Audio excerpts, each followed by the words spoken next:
Matriz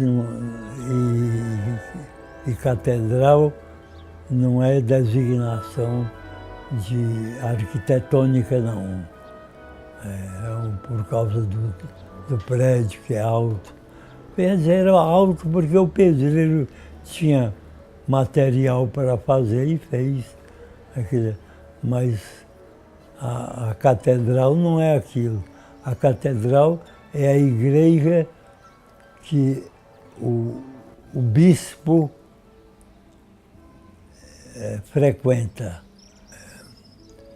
Então, chama-se a cadeira, porque em grego é cátedra. Cátedra, cadeira. Então, o povo dizia catedra, e catedra deu cadeira.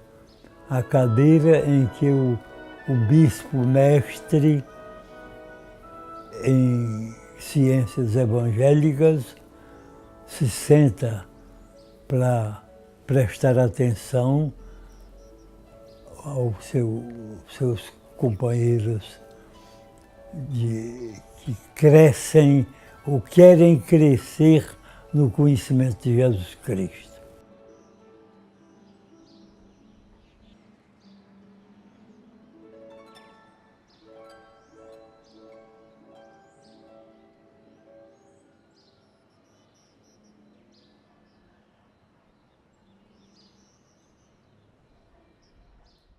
Na época que o Brasil era colônia de Portugal, a coroa era aliada à igreja. A igreja desempenhava funções administrativas no território brasileiro. Ora, para o Vale do Acaraú foi estabelecido um curato, que depois foi chamado de freguesia do Acaraú, que equivale hoje a uma paróquia, mas naquela época a freguesia tinha funções administrativas para a coroa portuguesa. Esse curato da Ribeira do Acaraú, precisava de uma sede, um templo, uma matriz. Esse primeiro templo só foi construído em 1746 e durou até 1777, quando ruiu por problemas de construção. Era um templo que tinha dimensões aproximadamente com essa da matriz atual. A obra da nova matriz começou em 1778. Em 1781 foi benta a Capela Mor.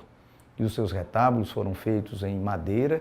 Hoje foram descobertos os primeiros retábulos, ainda do século XVIII, que estão sendo restaurados. Hoje nós temos 2 retábulos restaurados, um original do século XVIII e outro da metade do século XIX. A primeira coisa que a gente pensa, né, quando a gente tem um projeto de restauração, tem um enfoque de preservação de patrimônio, a palavra que sai mais à vista, aos ouvidos, é a palavra memória. Para um templo como esse, como eu disse, que é o elemento religioso do catolicismo mais importante de Sobral, isso traz também uma força mística e mítica de você ter um prédio preservado, um prédio religioso, um centro religioso, e preservado e na forma em que ele foi cultuado durante mais de um século, durante 2 séculos. É muito rica a experiência da arquitetura religiosa, não é? Guardando esse padrão, digamos, essa simplicidade e essa falta de aparência faustosa que tem nas nossas igrejas.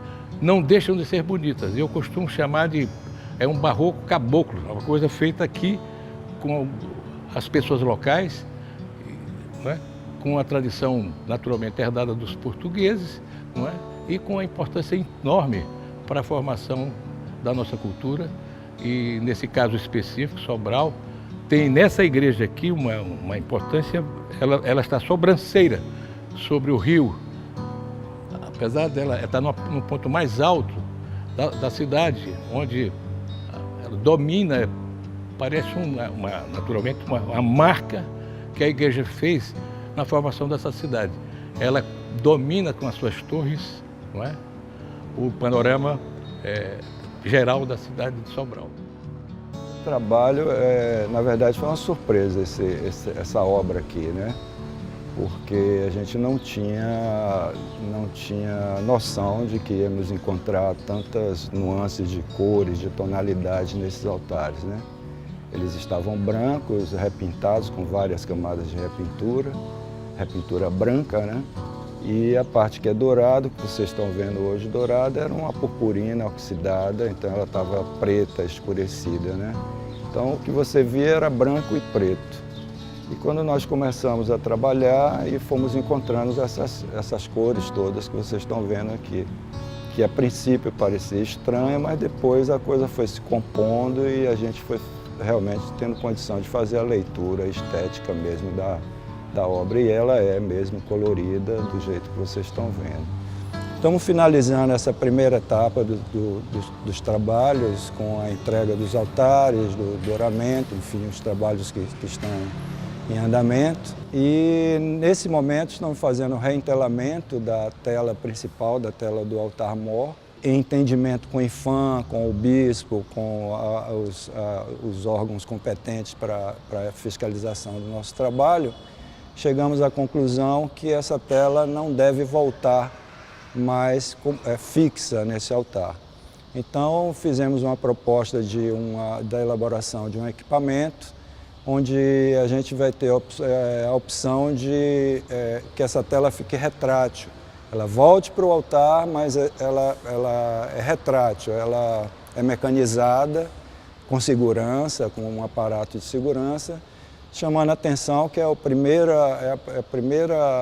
caso no patrimônio do Brasil que haverá um dispositivo dessa natureza. Então o restaurador utiliza uma série de técnicas já testadas, comprovadas e experimentadas para que a obra de arte seja preservada e dure, possa durar mais. É algo como uma medicina, né, como um trabalho de médico, de preservar o nosso corpo, o nosso organismo, a gente preserva da obra de arte. E para isso existe uma série de técnicas. A época marcante que existe em referência na igreja é o século XIX, então nós partimos para como a igreja mais próxima de como ela era no século XIX, porque esses altares são todos do século XIX, estão com a pintura dessa época. Nós vamos considerar o aspecto religioso, o aspecto de culto. Você não pode ter um santo, ninguém quer cultuar um santo que está sem um dedo, um altar que está com falhas. Então a gente tem que dar um tratamento estético agradável e o mais próximo possível de como ele inteiro, íntegro. É preciso renovar, né, tudo, né? Até nós temos a esperança de renovação, né? Vamos para o túmulo e tem um dia marcado por aí para a gente tornar a viver de novo.